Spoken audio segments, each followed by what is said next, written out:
আসসালামু আলাইকুম এভরিওয়ান, আমি সাইফুল ইসলাম রিহাব। আজকে আমি এসএসসি এবং এইচএসসির একটা গুরুত্বপূর্ণ টপিক নিয়ে আলোচনা করব। ছোট টপিক হলেও অনেক ইম্পর্টেন্ট, মাত্রা নির্ণয়। মাত্রা নির্ণয়টা তোমার এমসিকিউ এবং কয়ে আসবে, ঠিক আছে?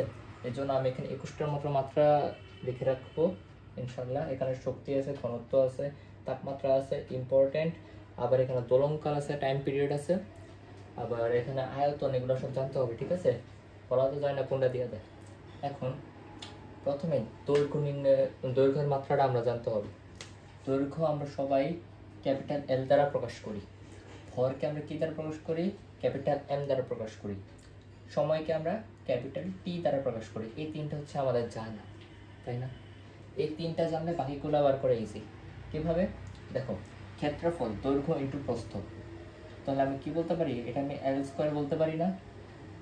এখানে কি একটা বেশি, দৈর্ঘ্য ইন্টু প্রস্থ ইন্টু উচ্চতা, তাহলে আমার এখানে আস্তে আস্তে তোমার কি এল কিউব। বেগ কি? বেগ আমরা সবাই কি জানি? মিটার পার সেকেন্ড না? এটা আমি ভাগাকারে লিখলাম, যদি উল্টে দিই তাহলে মিটার পার সেকেন্ড আসে। তাহলে মিটার কি আমার লেন্থ না? টি এস মানে কি সেকেন্ড না? তো টি, তাহলে আমার দাঁড়াইতেছে কি এল টি ইনভার্স ওয়ান। টিটার উপরে উঠে দিলে এল টি ইনভার্স ওয়ান হয়ে যায়। এখন ত্বরণ, ত্বরণ কি? বেগ বাই সময়।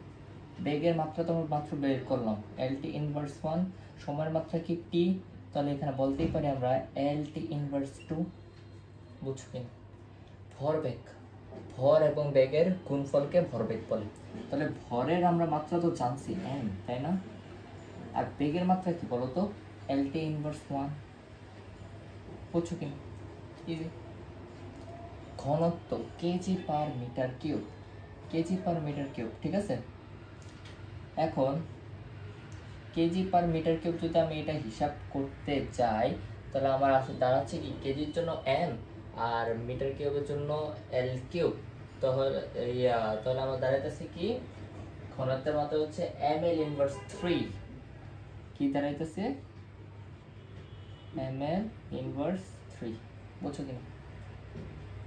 এম এল ইনভার্স থ্রি ঘনত্বের মাত্রা। শক্তি, শক্তির একক জুল না? তাহলে আমরা সবাই জানি শক্তি ML square T inverse two, সবাই জানি।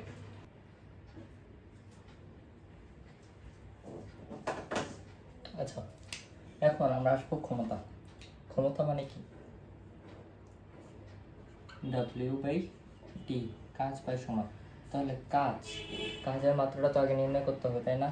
এখন কাজের মাত্রা নির্ণয় করতে আমরা সবাই জানি W is equal two F S. বলের মাত্রা কি? বলের মাত্রা আমরা লিখিনি। তো বলের জন্য আমাদের কি করতে হবে?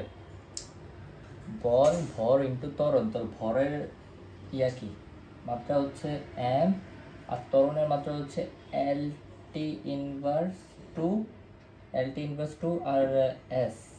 তাহলে এটার জন্য আমাদের আরেকটা এল যুক্ত হবে, তাহলে আমার আস্তে আস্তে M L T inverse three, M L square T inverse two, M L square T inverse two. এটা হচ্ছে তোমার কাজের, তাই না? ঠিক আছে কিনা? M L square T inverse two, এটা হচ্ছে আমার কাজের মাত্রা, ঠিক আছে? তাহলে আমি কাজের লিখতেই পারি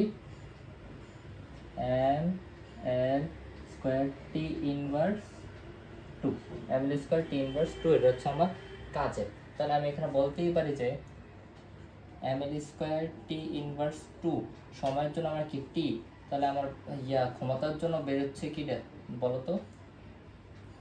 M L square T inverse three বেরোতেছে না? এটাই তো।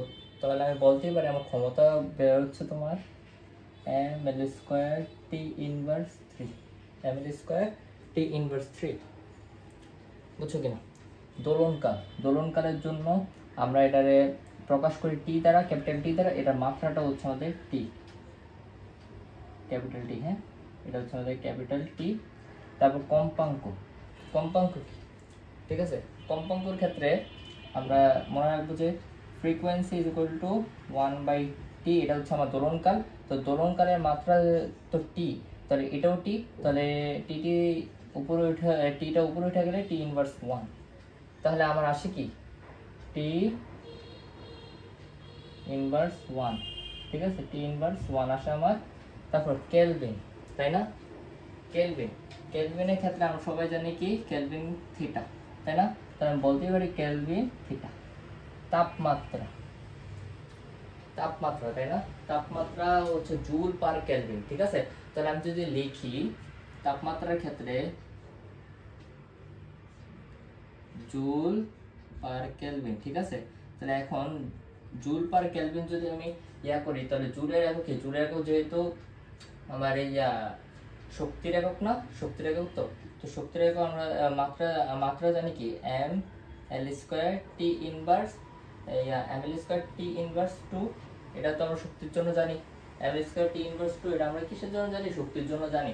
তাহলে এখানে হচ্ছে আমার কে এর জন্য থিটা, তাহলে আমি বলতেই পারি আমার এটা দাঁড়াচ্ছে তোমার M L square T inverse 2 theta inverse 1, বুঝছো কিনা? এটা হচ্ছে আমার তাপমাত্রা।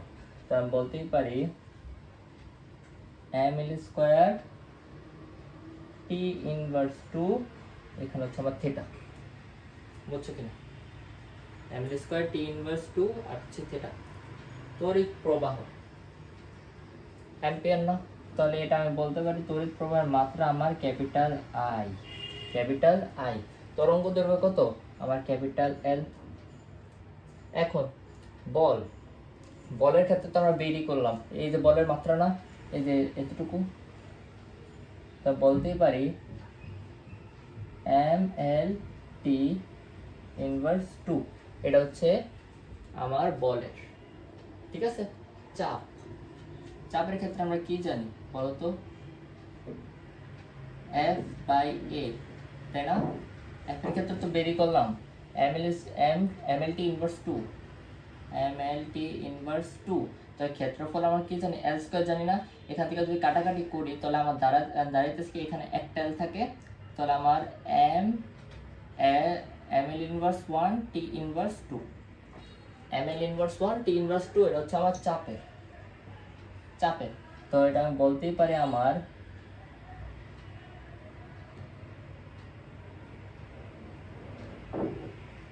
M L inverse 1 T inverse 2, বুঝছো কিনা?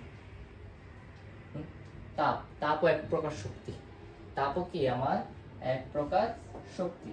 তাহলে তাপ শক্তির একক জুল, তাপের একক জুল, তা আমি বলতেই পারি M L square T inverse 2, তাই না? M L square T inverse 2, বুঝছো? এই হচ্ছে তোমার কিছু ভৌত রাশি, এই ভৌত রাশিগুলো তোমার মনে রাখতে হবে এবং এগুলো এককগুলো বেশি বেশি প্র্যাকটিস করতে হবে, একক দিয়ে তুমি মাত্রা নির্ণয় করতে পারবে, ঠিক আছে? এই হচ্ছে আমাদের কিছু খুঁটিনাটি জিনিস যেগুলো আমার দেখানোর একটু দরকার ছিল, তাই ভাবলাম যে দেখিয়ে দিই, ঠিক আছে? আশা করি তোমাদের আমার ক্লাসটা ভালো লাগছে। যদি এরকম আরো সুন্দর সুন্দর ভিডিও চাও তাহলে ইনশাল্লাহ কমেন্ট করবা বেশি বেশি, আর সাবস্ক্রাইব করবা, আর ব্রেনস্টর্মাসের সাথে থাকবা। আসসালামু আলাইকুম।